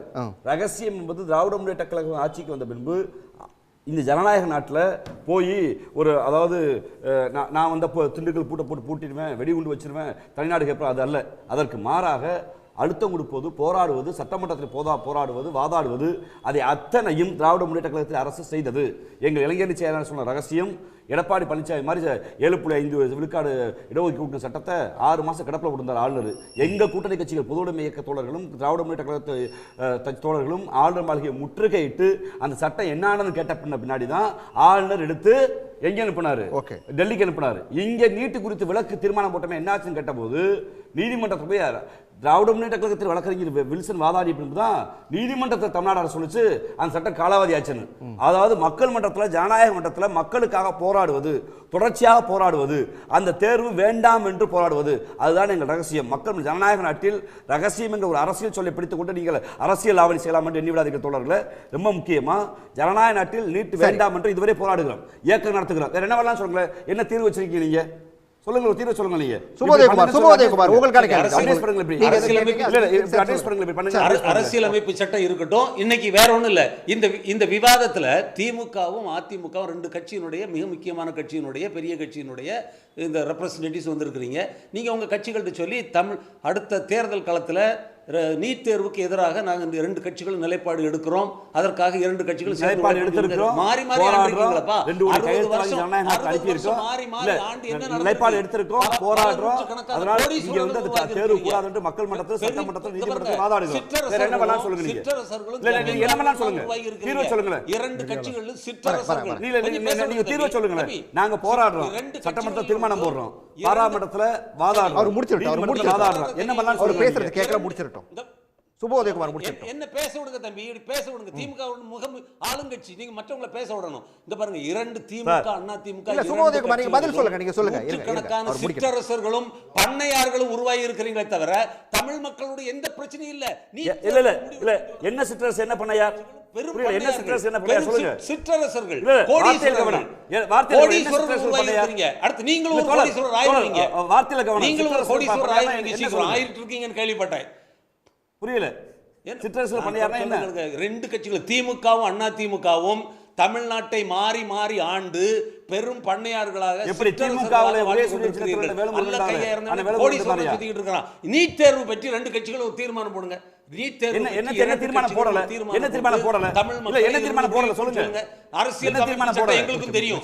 அரசியல் என்ன தீர்மானம் போடல தெரியும். இதில் உள்ள சிக்கல்கள் ஆளும் சிக்கல்கள் எங்களுக்கு இப்ப சொல்றேன். நான் தீர்மானம் போட்டா பத்தாது, தேர்தல் களத்துல ரெண்டு பேரும் பேசுங்கன்னு சொல்றேன். திமுக அதிமுக எங்க பேசல, சிக்கல் எங்க இருக்குன்னு நீங்க அதாவது தமிழேசியம் பேசுங்க. இந்திய அரசியல் ஒரு அரசியல் சட்டத்துக்கு உள்ள வாழ்கிற நாம அரசியல் சட்டத்தின் சிக்கல் உச்சநீதிமன்றம் வேற டாபிக் போறோம் தம்பி, வேற டாபிக் போறோம். இது என்ன வாதம்? இது என்ன வாதம்? இது 2026 சட்டமன்ற தேர்தலில் திமுகவும் அதிமுகவும் நீட் தேர்வை 2026 சட்டமன்ற தேர்தலில் திமுகவும் அதிமுகவும் நீட் தேர்வை கடுமையாக எதிர்ப்போம். எங்களுடைய அரசுகள் மீண்டும் அமையும் போது இந்த ஒன்றிய அரசின் உதவியோடு அல்லது அனுமதியோடு அல்லது என்னத்தையாவது செய்து நீட் தேர்விலிருந்து தமிழ் மக்களுக்கு விலக்கு வாங்கி கொடுப்போம். ரெண்டு கட்சிகளும் ரெண்டு கட்சி தலைமைகள் அறிவிங்க. சரி, ஓகே ஓகே. இது வந்து ரெண்டு கட்சிகளுக்குமே நீங்க சொல்லிருக்கீங்க. ஒரு செகண்ட், நான் வரேன். இல்ல பேசலாம். ராம்கி இதுல உங்க கருத்து என்ன? ராம்கி, இல்ல நீங்க அது ஒரு சாதா காளையாக இருந்த பாஜகவை தமிழ்நாட்டில் வந்து அறிமுகப்படுத்தினது அதிமுக தான். ஆனாலும் அந்த காளையை ஜல்லிக்கட்டு காளையாக்கி ஒவ்வொரு குக்கிராமத்தின் களத்து மேட்டுக்கும் அழைத்து சென்று அதை ஜல்லிக்கட்டு காளையாக்குனது திமுக தான். அதனால பாஜகவை திமுக தான் எதிர்கொள்ள வேண்டும். நீங்க எதிர்கொள்ளுங்க அப்படின்னு சொல்றதுல சரியா இருக்காது அப்படிங்கிறது என்னுடைய புரிதல். இல்ல பாஜகவை இப்ப வந்து எதிர்கொள்ள போய் அவங்க வந்து அடக்க சொல்லல, அணைச்சு கேட்கலாம் அப்படின்னு சொல்லி தான் சொல்றாங்க. இல்ல கூட இருக்கீங்கல்ல, இல்ல அது எல்லாம் தெரிஞ்சது தானே. இப்ப நீங்க இது வந்து தமிழ்நாட்டு மட்டும் இல்ல, தேசிய அளவில் உள்ள பிரச்சனை. தமிழ்நாட்டில் மட்டும் நீங்க வந்து இதை முன்வைத்து நீங்க அதை வந்து இதை நிபந்தனையாக முன்வைத்து நீங்க அதை வழி கொண்டு வரணும் அப்படின்னு சொன்னா அது எப்படி சாத்தியமாகும்? அது சாத்தியம் இல்லாத விஷயம். அதனால தொடர்ந்து அதை நம்ம அதை வைத்து முன்வைத்து சொல்ல முடியாது. அதை தாண்டி நிறைய விஷயங்கள் இருக்கு, அதை பத்தி பேசலாம். இரண்டாவது, எல்லா கூட்டணிகளுமே டெல்லியிலிருந்து ஒரு நிர்பந்தங்களால் அமைக்கப்பட்டவைதான். அது திமுக ஆகட்டும் அதிமுக கடந்த காலங்களில் அப்படிதான் நடந்தது. ஆனா இன்று திமுகவுடைய வளர்ச்சி அதிகமா ஒரு நிமிஷம், தேசிய கட்சிகளை கையாள்வதில் திமுக வந்து ஒரு அப்பர் ஹேண்ட் எடுத்திருக்கு. இந்த கேள்விக்கு நேரடியாக கொஞ்சம் பதில் சொல்லுங்க. இப்ப அமைக்கப்பட்டிருக்கிற அதிமுக பாஜக கூட்டணி அப்படிங்கிறது டெல்லியோட அழுத்தத்தால தான் அப்படிங்கறத ஒத்துக்கிறீங்களா? இல்ல, கடந்த காலத்தில் வந்த திமுகவும் சரி கடந்த காலத்துல சார், இந்த காலத்துக்கு வாங்க சார், பழசுக்கே போயிட்டு இருக்கீங்க. ஒரு நிமிஷம் நான் தெளிவுபடுத்துறேன். ஒரு நிமிஷம் நான் என்ன சொல்ல வரேன்னா, திமுக வந்து ஒரு வலுவான ஆட்சி அதிகாரத்தில் இருக்குது. அவங்க 40 எம்பிகள் இருக்காங்க. அவங்க தேசிய அளவுல காங்கிரஸை தாண்டி பாஜக எதிர்க்கக்கூடிய இடத்துல வல்லமைப்படுத்த இடத்துல இருக்காங்க. அவங்களுக்கு இடையில நீங்க அவங்க இடத்துல வச்சுக்கிட்டு நீங்க அதிமுக எப்படி வந்து ஒப்பிட முடியும்? அதிமுக கையில ஒன்று பெரிய ஆட்சி அதிகாரம் இல்லை, அவங்க கிட்ட எம்பிஸ் இல்ல, அவங்க தேசிய அளவில் யாரையும் எதிர்க்க தயாராகவும் இல்லை. அப்படிங்கும் போது நீங்க திமுக செய்ய வேண்டிய விஷயங்களை அதிமுக செய்யணும் எப்படி எதிர்பார்ப்பது நியாயமா இருக்கும்? அதுதான் என்னுடைய கேள்வி. அவ்வளவுதான். சரி, ஓகே. உங்க பக்கத்துல சுமன் கவி இருக்காரு, அவர்கிட்ட கேட்கிறேன். சுமன் கவி, இதுல வந்து செயல்பட வேண்டியது, இதுல வந்து அழுத்தம் கொடுக்க வேண்டியது திமுக மட்டும்தானா? இல்லை, அதுதான் போராட்டம் அப்படிங்கிறது வந்து சட்ட ரீதியான போராட்டத்தை தொடர்ந்து இயங்கிக்கிட்டு இருக்கிறதுனால நீங்கள் நல்லா பார்த்தீங்கன்னா ஆளுநருக்கு எதிரான ஒரு தீர்ப்பை உச்சநீதிமன்றம் வழங்கியிருக்குது. அது ஒரு மிகப்பெரிய வரலாற்று தீர்ப்பு. ஆனால் நீங்கள் நல்லா கவனிங்க, 2023 இதே உச்சநீதிமன்றம் போய் சந்தித்து டீ குடித்து இதை சரி பண்ணிக்காங்க அப்படின்னு சொன்னிச்சு. அதோட பொருள் என்னென்னா, இந்த பிரச்சனையை எவ்வளவு இழுக்க முடியுமோ, அதாவது நீங்கள் நல்லா புரிஞ்சுக்கங்க, நீட்டு விவகாரம் மட்டுமில்லை, யூஜிசியிலிருந்து துணைவேந்தர் நியமனத்திலிருந்து ஊரக வேலைவாய்ப்பு திட்டத்துக்கு 4034 கோடி ரூபாய் தரலைங்க. அந்த பணம் அப்படி கிடக்குது. இந்த மெட்ரோ ரயிலுக்கு 2 தடவை பணம் கொடுக்காம 3வது தடவை 64,000 கோடி கொடுத்துருக்காங்க. இப்படியெல்லாம் பல்வேறு பிரச்சனைகள், ஒரு பிரச்சனை இல்லை, பல்வேறு விதங்களில் தாக்குதல் நடக்குது. எல்லாத்துக்கும் தொடர்ந்து போராடிட்டு இருக்கு. சார் வந்து சுப உதயகுமார் சார் சொன்னாங்க, அதாவது 2 தட்டையும் ஒரே மாதிரி பார்க்கக்கூடாது. நான் புனிதன் அப்படின்னு நம்மளை விளம்பரம் போடுறதுக்கு நமக்கு இந்த பிளாட்ஃபார்மை நம்ம யூஸ் பண்ணக்கூடாது. நம்ம என்னென்னா, குணம் நாடி குற்றமும் நாடி அவற்றில் மிக நாடி மிக்க குழல். நீங்கள் போராடிக்கிட்டு இருக்கிற ஒரு கட்சியையும் போய் காலமிக்கி விட்டுக்கிட்டு இருக்கிற ஒரு கட்சியையும் சமம்னு சொல்லுவது எந்த அடிப்படையில் கரெக்டு? இன்னொன்று, 2 பேருக்கு இதுதான் இதுன்னு சொன்னால் 2 பேரும் போராடி இருக்கணும். அப்படி எந்த வேலையும் செய்யலை. இன்னொன்று கூடுதலாக அதிமுக தரப்பில் பேசுகிறவங்களாம் என்ன ஆகிட்டாருன்னா, அது அப்படி தாங்க வரும், நீங்கள் தானே சொன்னீங்கன்னா விடமாட்டேன், நாங்கள் அனுமதியே கொடுக்க மாட்டோம்னு சொல்லிக்கிட்டு இருக்கக்கூடிய ஒரு கட்சியை பற்றி எந்த கேள்வியும். அப்போ என்ன ஆயிடுதுன்னா, பாஜகவின் அமித்ஷா மோடி மனோநிலைக்கு நாம் வந்துட்டோம் அப்படின்னு அர்த்தம். அப்போ ஒரு கருத்தை சொல்ல வந்த நாம் என்னவா இருந்து பேசணும்னா, ஒரு டிக்டேட்டர் நில மனோநிலையிலிருந்து நாங்கள் திணித்தது சரிதான், நீங்கள் தான் ஏதோ சூத்திரம் வச்சிருக்கீங்களா சொல்லுங்க அப்படின்னு சொல்வதல்ல. நல்லா புரிஞ்சுக்கங்க, ஆளுநருக்கு எதிராக அந்த ஒரு கேஸ் ஜெயிக்கிறதுக்கே எத்தனை வருடங்கள் நாம் போராட வேண்டியிருக்கு. அப்போ சட்டத்தை மீறி ஒற்றையும் மீறி நடந்துகிட்டு இருக்காங்க. இன்னைக்கு வரலாம் அந்த கேஸுக்கும் வேற கிரிட்டிசைஸ் பண்ணிட்டு இருக்காங்க. பாஜக தரப்புல இருந்து இந்த வெற்றியை உச்சநீதிமன்றத்துக்கு ஒரு வரையறை இருக்குது, எல்லை மீறி பேசக்கூடாது, நீங்க பாராளுமன்றமா அப்படிங்கிற கேள்வி உச்சநீதிமன்றத்தை பார்த்து கேட்குறாங்க பாஜக. ஸோ இதையெல்லாம் நான் எதுக்கு சொல்லுவேன்னா, ஒரு திசையிலிருந்து அம்பு வரவில்லை, பல்வேறு திசையிலிருந்து வருது. நீட்டுங்கிற ஒரு விவகாரத்தை மட்டும் வைத்துக்கொண்டு அதில் கூட ஒன்றாக சேர்ந்து ஒரே இலக்கு தான், ஆனால் நாங்கள் பாஜக சைடிலிருந்து பேசுவோம், நீங்கள் தான் சூத்திரம் வச்சுருக்கீங்களே அப்படின்னு சொல்லி ஒரு பாஜக காரராக பேசுவதாக இருந்தால் இந்த மக்கள் மனசிலிருந்து நீங்கள் தூக்கி வீசப்படுவீங்க. அதுதான் என்னுடைய கருத்து. ரைட்டு. பாபு முருகவேல், உங்ககிட்ட தான், எந்த கூட்டணியுமே ஒரு கூட்டணி அப்படிங்கிறது முடிவான பிறகு இவ்வளோ விமர்சனத்துக்குள்ளானதில்லை. அதிமுக பாஜக கூட்டணி அமைந்த பிறகு தொடர்ந்து பல்வேறு விமர்சனங்கள், அதை நோக்கி அம்புகள் அப்படிங்கிறது வந்துக்கிட்டே இருக்குது. இதுக்கான காரணமாக என்ன பார்க்குறீங்க? இது வந்து மக்கள், இது ஒரு சந்தர்ப்பவாத கூட்டணி அதனால தான் இப்படியான விமர்சனம் அப்படின்னு பார்க்குறீங்களா, இல்லை இந்த கூட்டணியில் வந்து மக்கள் நலன் எதுவுமே இல்லை அதனால் இப்படியான விமர்சனம் வருதுன்னு பார்க்குறீங்களா, இல்லை இதுக்கு பின்னணியில் வேற ஒரு அரசியல் இருக்குது அப்படின்னு சொல்லி பார்க்குறீங்களா? அப்படின்னு யார் சொல்கிறா? நான் கேட்குறேன், இந்த கூட்டத்தோட கேள்வி, என்னோட கேள்வி இது. அதாவது அதிமுக கூட லெட்டர் பேட் கட்சின்னு சொல்லுவாங்க. தமிழ்நாட்டில் 1637 லெட்டர் பேட் கட்சிகள் இருக்குது. பதிவு செய்யப்பட்ட கட்சிகள்னு பார்த்தீங்கன்னா ஒரு 540 பதிவு செய்யப்பட்ட கட்சிகள். அங்கீகாரம் பெற்ற கட்சிகள்னு சொன்னோன்னு பார்த்தீங்கன்னா ஒரு 17 கட்சிகள் அங்கீகாரம் பெற்ற கட்சிகள் தமிழ்நாட்டை பொறுத்த வரைக்கும். அப்போ இந்த 1637 சொன்ன பார்த்தீங்களா, அந்த 1637 கூட யாரும் அதிமுக கூட வந்துடக்கூடாதுன்ற மனநிலையில் எதிரணிகள் இருந்தவங்க இருந்தாங்க. யாருமே வந்துடக்கூடாது, அதிமுகவை தனியாக விட்டுறணும். காரணம், அப்படி நினைக்கிறது யார்? திமுகவா? இப்போ நீங்கள் யார் நினைக்கிறாங்கன்னு சொல்லி என்கிட்ட கேள்வி கேட்டிங்களோ அவங்க. சரி, அந்த மாதிரி தெருவில் விட்டுடணும். ஏன்னா திமுகவின் மீது மக்கள் மிகப்பெரிய எதிர்ப்பு மனநிலையில் இருக்கிறாங்க. இப்போ இவங்க ஒரு கூட்டணி அமைச்சிட்டாங்கன்னு சொல்லி சொன்னால் ஆப்வியஸ்லி அது வந்து அங்கே ஷிஃப்ட் ஆகும் ஓட்டு. அப்போ அந்த மாதிரி வரக்கூடாது அப்படிங்கிற ஒரு கணக்கில் அவங்க இருந்தாங்க. இப்போ இந்த கூட்டணி அமைஞ்ச உடனே இதை வந்து என்ன பண்ணுறது, எப்படியாவது இப்போ எப்படின்னா, நான் ஒரு என்னுடைய புரிதல் இல்லாமையே நான் உங்ககிட்ட கேட்குறேன்னு வச்சுக்கோங்களேன். சிறுபான்மையின மக்களுக்கு நாங்கள் தான் பாதுகாவலர், எங்களை விட்டு ஆளே இல்லைன்னு சொல்லி எப்படி தப்பாக சொல்லி நம்ப வச்சுருக்கிறாங்களோ, அந்த மாதிரி இந்த மாதிரி இந்த கூட்டணி வந்து ஒரு பொருந்தாத கூட்டணி, கட்டாயத்தின் பேரில் வந்த கூட்டணி அப்படின்னு சொல்லி அழுத்தத்தால் ஏதோ ஒன்று வார்த்தை வச்சுக்கோங்களேன். செகண்ட் ஃப்ளோரில் ரெய்டு நடக்குது, சிபிஐ ரெய்டு நடக்குது.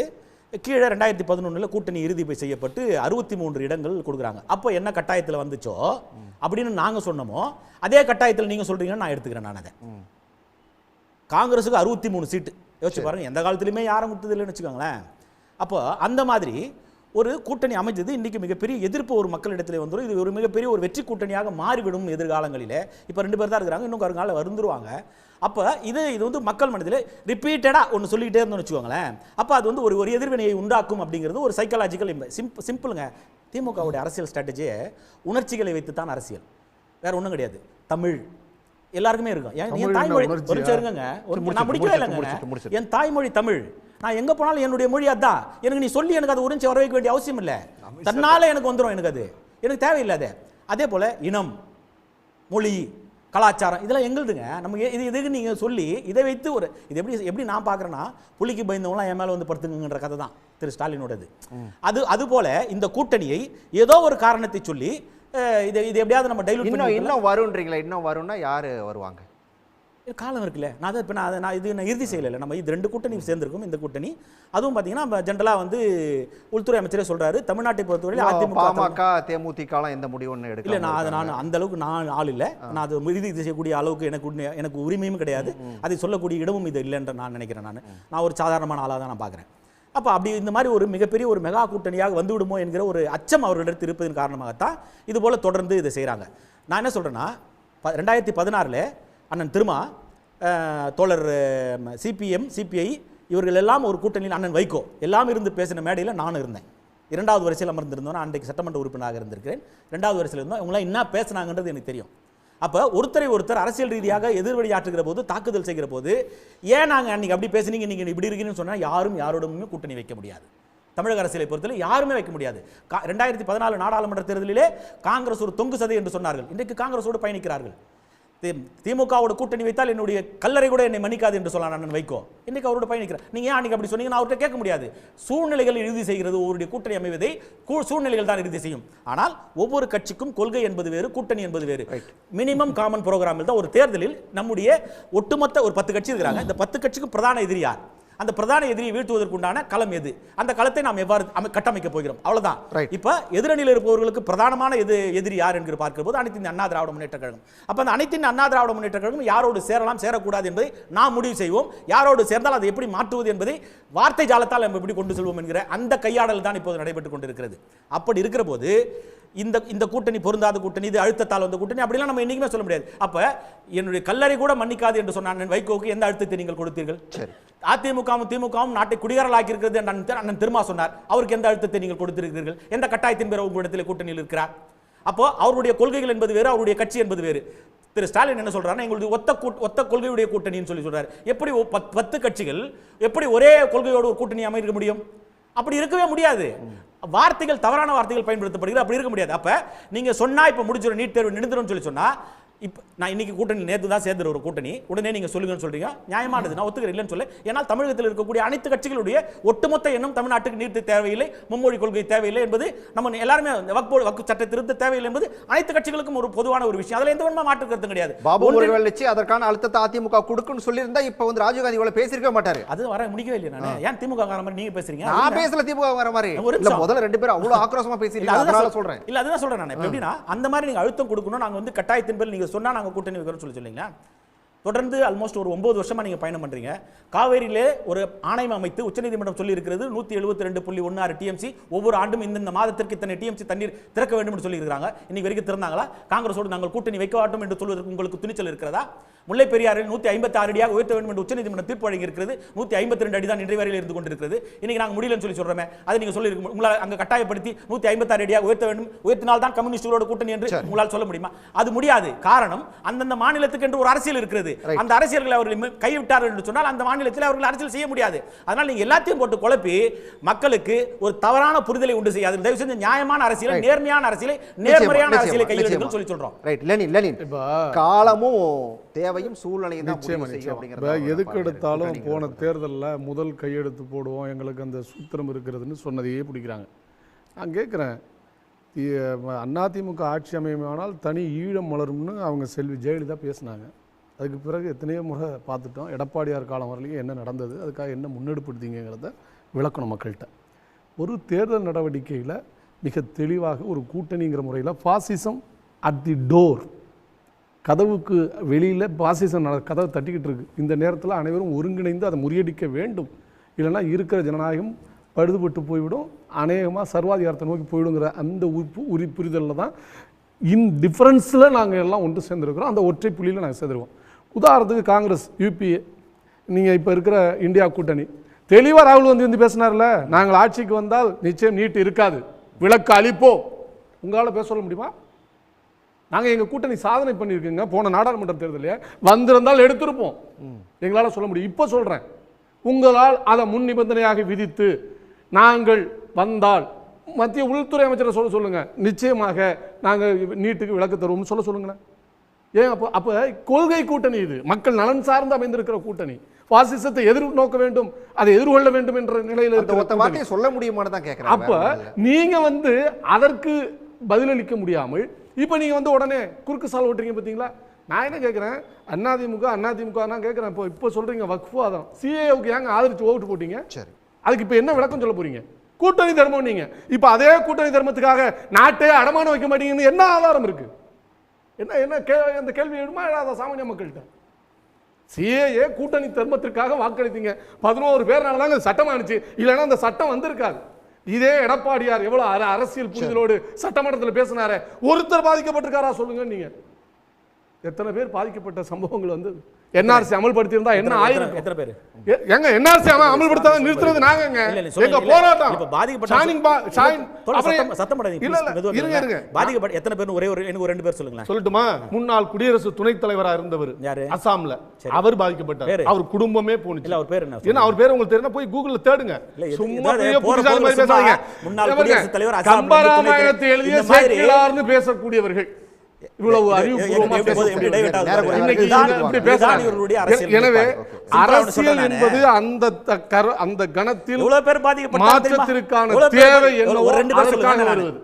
2 பேர் என்னங்க, நிறைய பேர் இருக்குங்க. சொல்லுங்களேன். அதாவது அகதிகளா இல்ல இந்த சொல்றேன் சொல்லி 2 பேர் பாதிக்கப்பட்டு சொல்றேன். சொல்லுங்க சட்டத்தில் சொல்லிட்டு சொல்லுங்க. யாரு சொல்ல விடுங்க மிஸ்டர், ஏன் பதறீங்க? நான் ஒண்ணு பதறல, சும்மா அள்ளி விட்டுட்டு போறீங்களா? சொல்லிடுங்க, தெரிஞ்சுக்கிறேன். எனக்கு தெரியல, தெரிஞ்சுக்க சொல்லுங்க. சிஏஏ சட்டத்துக்கு பிறகு அமல்படுத்தப்பட்ட பிறகு கிறிஸ்தவர்கள் வர முடியல, குடியுரிமை பெற முடியல. பௌத்தர்கள் பெறுகிறார்கள், யார் அப்ளை இந்துக்கள் பெறுகிறார்கள். 197 பேர் பங்களாதேசத்திலிருந்து அகதிகளாக வந்தவர்கள் அப்ளை பண்ணாங்க, ஒருத்தர் கூட கிடைக்கல. ஆனா இந்துக்களுக்கு கிடைக்கிறது, இந்துக்களுக்கு கிடைக்கிறது. எடுத்து பாருங்க சார். இன்னொன்னு தெரியுமா உங்களுக்கு? இங்க வரணும்னா கூட சிஏ சட்டத்தில் வந்து இன்டர்வியூ ஒரு 3 வருஷம் தங்கலாம் இருக்கு. அதுக்கான ஃபீஸ் இருக்கு. அந்த ஃபீஸை கூட 3 மடங்கா சிஏல ஆக்கியது இஸ்லாமியர்களுக்கு இந்த அரசு. தெரியாம பேசாதீங்க சார், போய் படிங்க. அதையெல்லாம் தெரியாம நீங்க இதெல்லாம் முழுக்க இஸ்லாமிய வெறுப்பு. இன்னைக்கு அவுரங்கசீப்புக்கு எதிராக நடக்கிற அந்த புதைகுழியிலிருந்து நீங்க தோன்றீங்களா? அதெல்லாம் உங்களுக்கு ஆதரவா? உங்களுக்கு ஆதரவா? இப்போ ஒன்று சேர்ந்தீங்களா? இந்த கொள்கையெல்லாம் ஒதுக்கி வைத்து விட்டீர்களா? எனவே இது சந்தர்ப்பவாத கூட்டணி மட்டுமல்ல, தமிழ்நாட்டு மக்கள் ஒட்டுமொத்தமாக நிராகரிக்க கூட்டணியாக இருக்கிறது. எனவே தான் நாங்கள் அதை எதிர்க்கிறோம். சூழல் தான் முடிவு செய்யும் அப்படிங்கறத எப்படி பாக்குறீங்க சுபோதயகுமார், ஒரு கூட்டணி அப்படிங்கறத?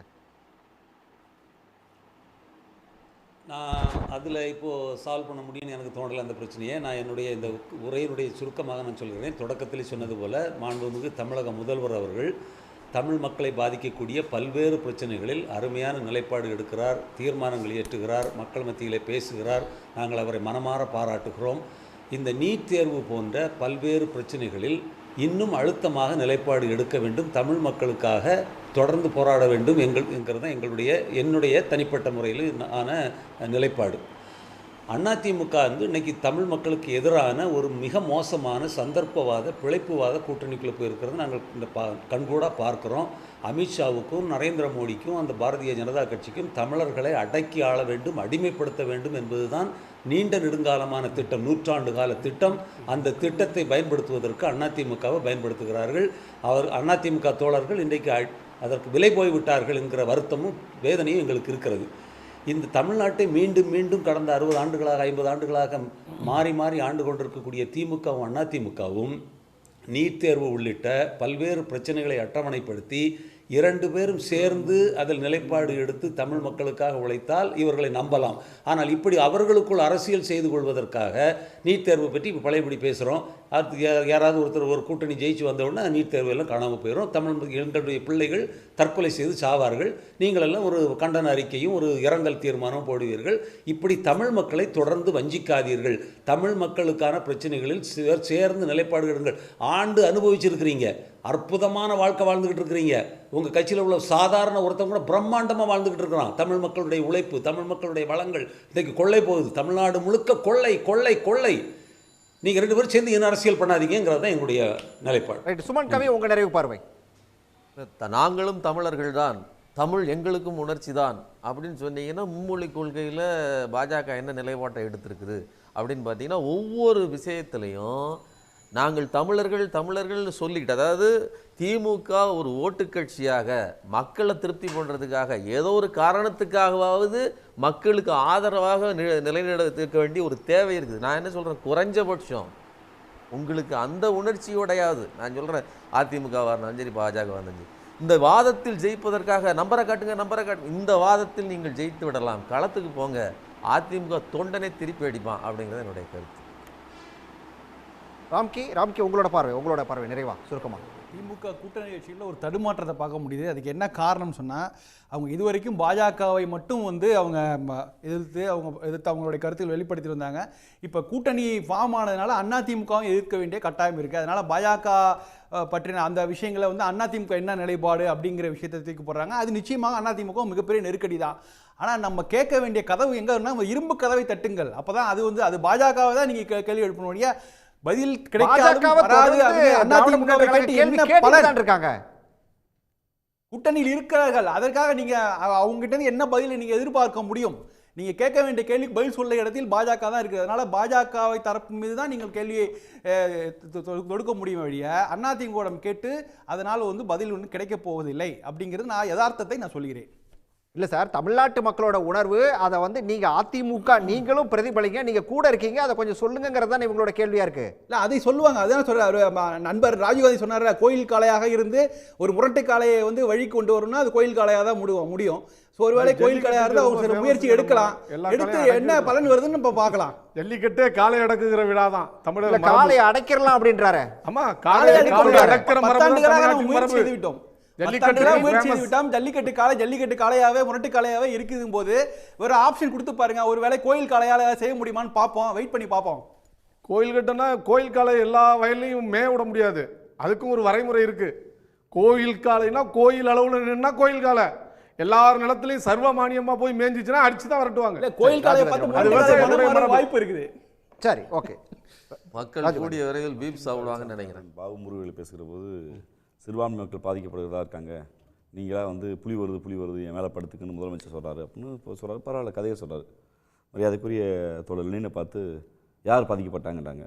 புத்தகம் படிக்கிற வரலாறு இருந்தால் நான் படித்திருக்கணும். பகூர்தீன் அலி அகமதுங்கிற இந்தியாவுடைய முன்னாள் துணை குடியரசுத் தலைவர், அவர் தான் வழக்கு போட்டார். நான் இந்தியரா என்று கேள்வி வைக்கிறார்கள் இஸ்லாத்தை தழுவதற்காக என்று. அசாம் ஆக்ட், அந்த ஊர்லேருந்து அசாம் மூவ்மெண்ட் ஒரு மூவ்மெண்ட் எடுத்து எத்தனை பெட்டிஷன் கேட்டார்? 40.7 லட்சம் பெண்டிங். அதுதான் சர்ச்சையை ஏற்படுத்துச்சு.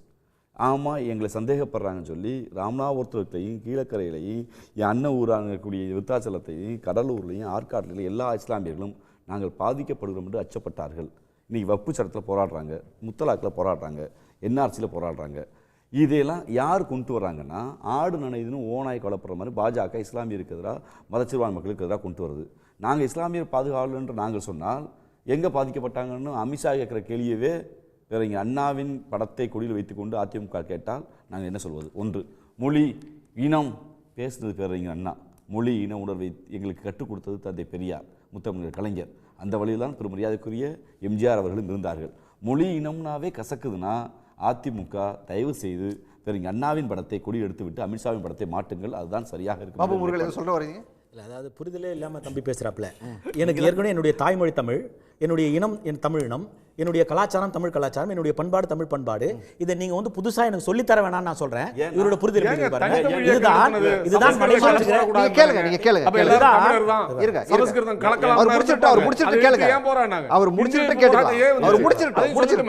பெரியார் எடுத்து தவறா, அண்ணா எடுத்து தவறா? சரி, அவங்க எல்லாருமே தமிழ் தான், நம்ம உணர்ச்சி தமிழ் தான். அந்த தமிழை கட்டாய பாடமாக கொண்டு வருவதற்கு சட்டம் கொண்டு அதிமுக தான், மாற்றுக்கருத்து இல்லை.